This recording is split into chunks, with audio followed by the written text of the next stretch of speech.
qu'est-ce qui se passe dans une supernova? On a vu, il y a un bombardement de neutrons. Et donc, s'il y a un bombardement de neutrons, tous les autres éléments lourds qui sont là au cœur de l'étoile, le cobalt, les autres atomes de fer qui ne sont pas encore démolis, le temps que ça se refroidisse, eh ben, ils vont se prendre une pluie de neutrons. Et s'ils se prennent une pluie de neutrons, vous voyez, ici, ça, c'est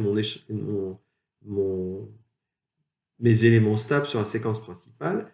Ils vont prendre beaucoup de neutrons, donc ils vont grossir avec beaucoup de neutrons.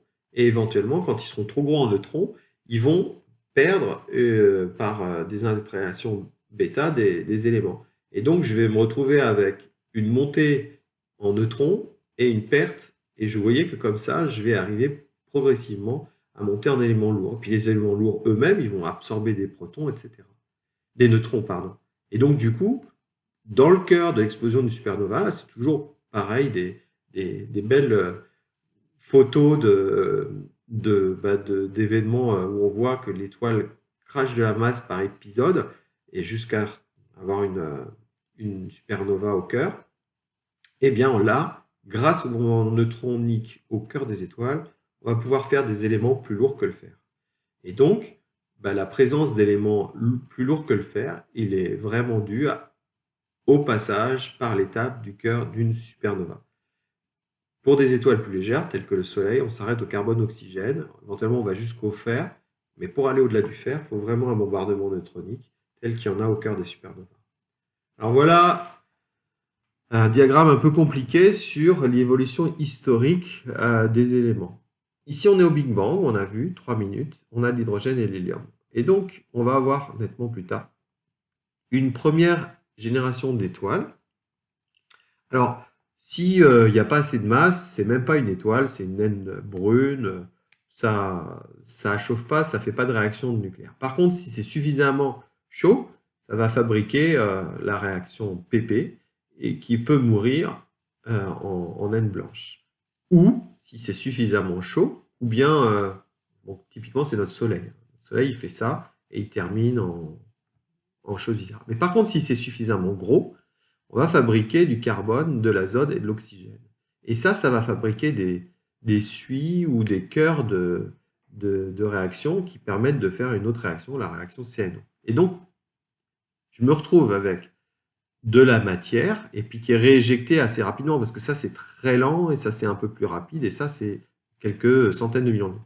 Je me retrouve avec éjecter des novas ou des supernovas ou des nébuleuses planétaires assez rapidement avec le cosmos qui est peuplé maintenant en carbone, azote et oxygène, qui eux-mêmes vont recondenser. Alors s'ils recondensent trop petit, patatras, pas d'étoiles. Si jamais c'est assez grand, ça fait des étoiles comme le Soleil, éventuellement ça va fabriquer du carbone et de l'oxygène, mais plutôt par la réaction non pas PP, mais par la réaction CNO. Et bon, c'est un petit peu un détail, mais au cœur de ces étoiles-là, va se fabriquer de l'azote en grand nombre, puisque c'est intermédiaire pour pour passer de l'hydrogène à l'hélium, on passe par de l'azote. Et là, pareil, si elles sont assez lourdes, elles peuvent exploser, rejeter de la matière, mais là, puisqu'on est parti de carbone, oxygène, on va pouvoir éventuellement faire aussi du silicium, du magnésium, du fer, du nickel, et si jamais j'ai vraiment une supernova, eh ben, je vais avoir même des éléments plus lourds. Et puis ça continue comme ça, etc. etc. Et donc, il y a eu la matière interstellaire, elle a été processée, elle a le temps pour avoir été processée de nombreuses fois. Alors, processée, c'est pas du français, hein, mais je pense que vous aurez compris. Donc, comme tout cycle naturel, en fait, une fois qu'un être vivant, admettons que ce soit l'étoile, est mort, son résidu va être utilisé par un autre être vivant qui est une autre étoile. Et la matière interstellaire et les étoiles, en fait, les nouvelles étoiles naissent de la mort des anciennes étoiles. Mais au passage, on va avoir un enrichissement en éléments des choses. Alors maintenant, si je me pose la question du système solaire, on sait que le système solaire, il est forcément un système de au moins 3e génération. Alors, avant qu'il y ait la première génération d'étoiles, on a le Big Bang, on a l'hydrogène et l'hélium. La première génération d'hélium, elle peut fabriquer au mieux du carbone et l'oxygène, voire du silicium et du fer, mais elle ne fabrique que l'un de ces éléments. Donc soit une étoile dite carbone, soit une étoile oxygène. Et puis, on sait qu'il faut aussi une supernova pour obtenir au moins une supernova pour obtenir les atomes lourds. Parce que dans notre manteau terrestre, on a du fer et tout ça, les éléments lourds. Donc on sait qu'il y a eu au moins une génération d'étoiles carbone et oxygène, et puis une génération d'atomes lourds. Alors pourquoi on sait qu'il y a eu au moins une, voire deux étoiles? Ben, simplement parce qu'on a beaucoup d'azote dans notre environnement. Donc si on a beaucoup d'azote, il faut l'avoir fabriqué. Or, on ne peut le fabriquer que dans une seconde génération d'étoiles qui utilisent le carbone et ou l'oxygène comme catalyseur. Donc, on a besoin de 2 générations d'étoiles pour fabriquer l'azote.